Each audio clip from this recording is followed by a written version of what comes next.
Good morning, ladies and gentlemen. Today is Thursday, June 27th, 2024. Welcome to today's Tropical Weather Update, and we have a lot to cover. There is a developing disturbance in the North Atlantic that could possibly become a hurricane by early next week. Let's dive into the details. So, this is the first main system that we are currently tracking. Here's the system. You can see there's quite a lot of cloudiness and thunderstorms associated with this storm. I do want to get a closer look with this system. There you go, you see it. There's quite a bit of convection and thunderstorm. A little bit dry air to the north, which is sort of preventing this storm from really just explosively intensifying. So, the National Hurricane Center has given this storm a 70% chance over the next 5 days. I believe it is a 40% chance in the next 48 hours. So there's a 7-day tropical weather outlook. Here's this system, as you can see.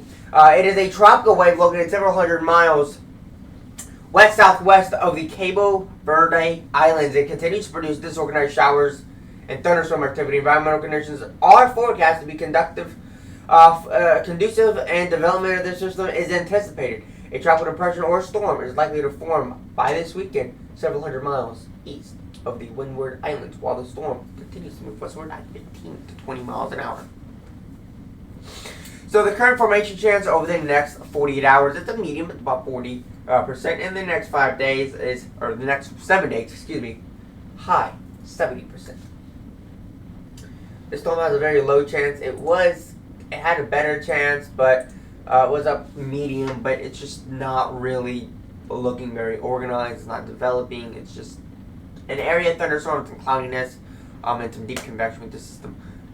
There's a lot of convection, no closed low center circulation.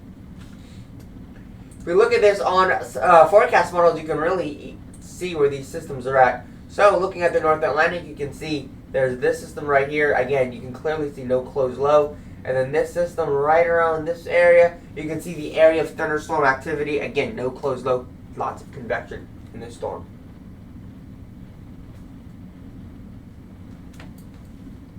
As you can see, over the next several days, we start getting closed low. We continue to see that convection and that air pressure to drop. Here it is by Saturday, June 29th. You can clearly see there's a closed low. And then as you can see, the storm there in the western Caribbean just doesn't get its act together. Just an area of cloudiness and thunderstorms making its way into the Yucatan Peninsula. As you can see, this storm definitely develops, actually becoming, it looks like possibly a strong tropical storm to a possibly hurricane, up to 80, 90 mile an hour hurricane. They're making landfall there in the Windward Islands, the Lesser Antilles there. And then it looks like another storm right behind it. It looks like a weak tropical storm, 50 miles an hour, possibly 50 miles an hour. So also making landfall, bringing gusty winds and storming. And then also we're looking at a system possibly developing there in the East Pacific. And just to clarify, we haven't had a named storm in the East Pacific yet. And that's just a sign that we are going into La Nina, not El Nino. Usually when we're going to El Nino, we'll have some storms develop in the East Pacific and then some storms in the Atlantic. But it's been the opposite. We've had some storms develop in the Atlantic and nothing developing in the East Pacific.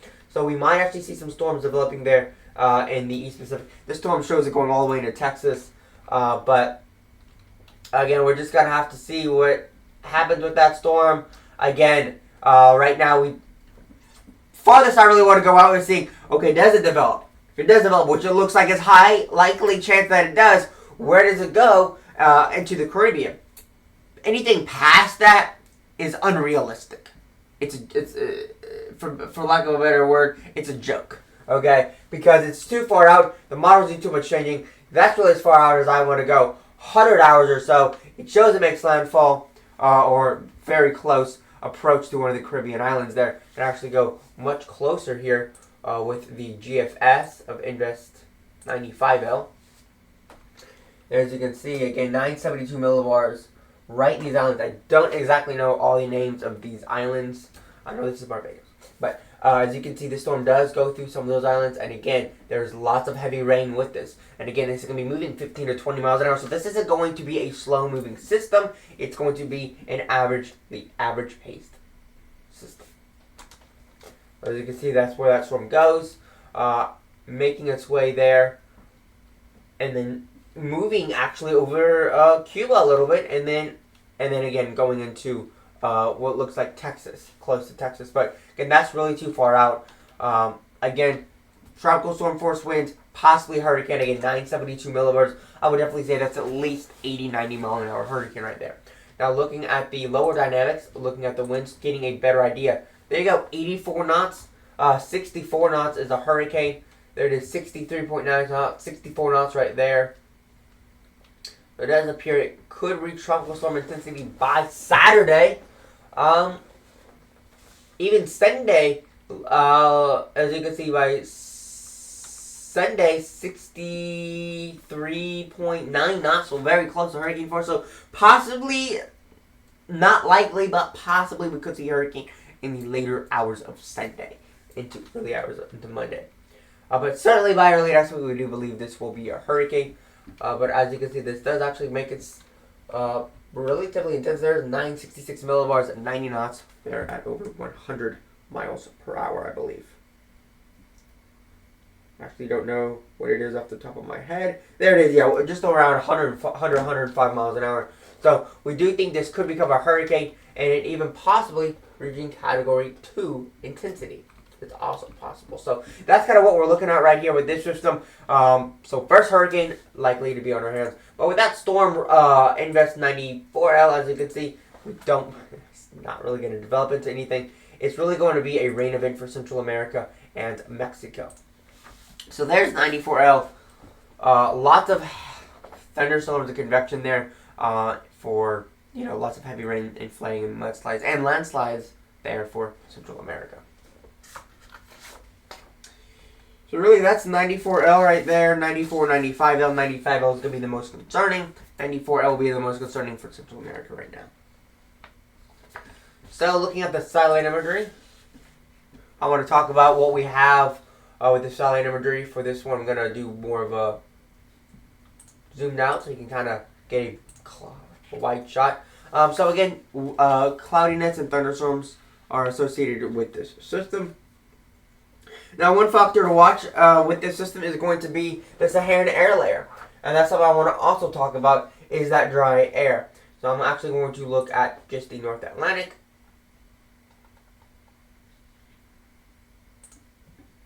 Which you can see right in this area. You can see that plume of dust there. A little bit of a brownish tint to the clouds and in the satellite imagery is that dry air. That's the Saharan air layer. North of it. If it was going north, it would dissipate and they wouldn't give it a 70% chance.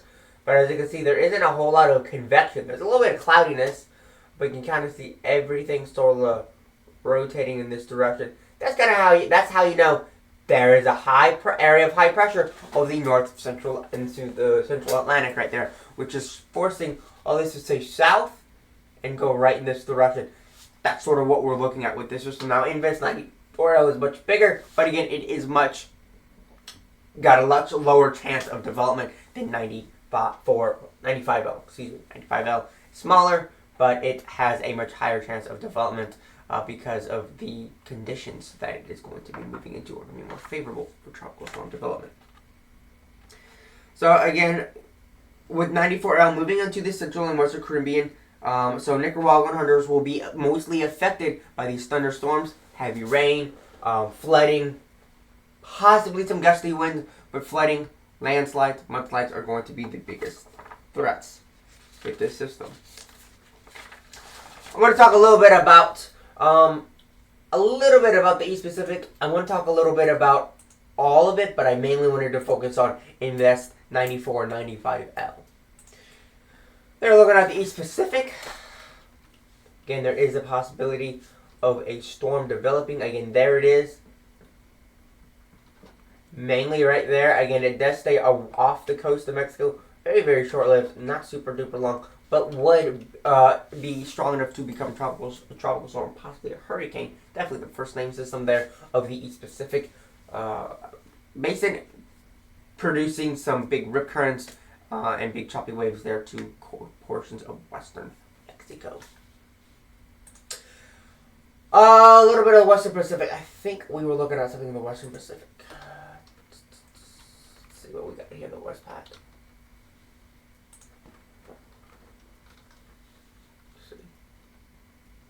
I did see something the other day, but models again change all the time. I mean, it's June, we're going to July and August, but I do think we will see a few storms, but I think the North Atlantic is going to be the most busiest this year. See anything in the Indian Ocean? Just want to take a look. Maybe possible system. Rain event mainly. Not much of a wind event, but mainly a rain event.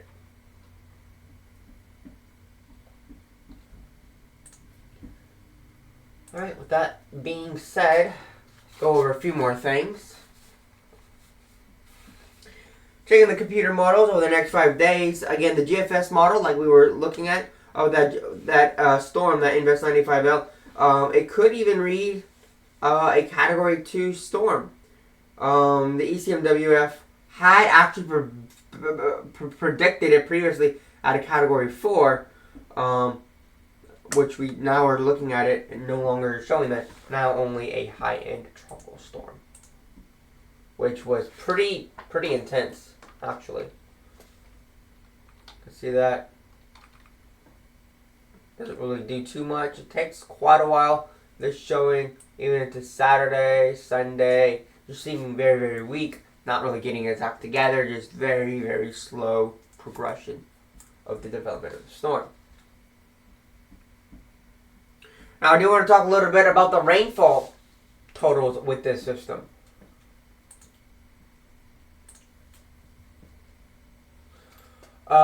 Precipitation moisture. This is just a satellite. This is nothing too impressive. Now some of the rainfall events are showing upwards of 150 millimeters in some areas. Oh wait, that's some exceeding 300 millimeters in some area along the Central America frame. That's 94L.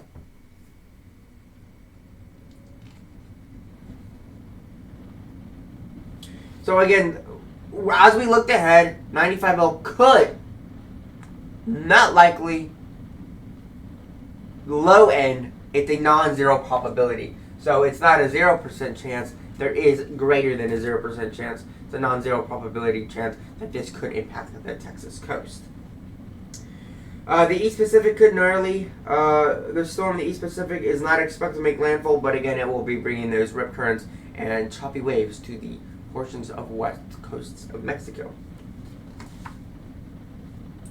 And I did want to show y'all this here. I can zoom in a little bit.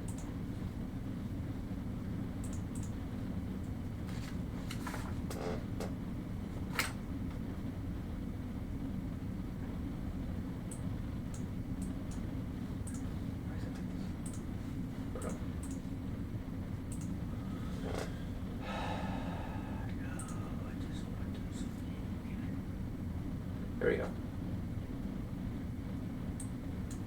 So again, we do have possibly another storm right behind it that we're looking at. But again, very low chance. We're going to watch that system as well. 94L, as you can see, making its way into Nicaragua, Honduras, impacting Belize and Mexico with very heavy rain. Mudslides and landslides are also possible.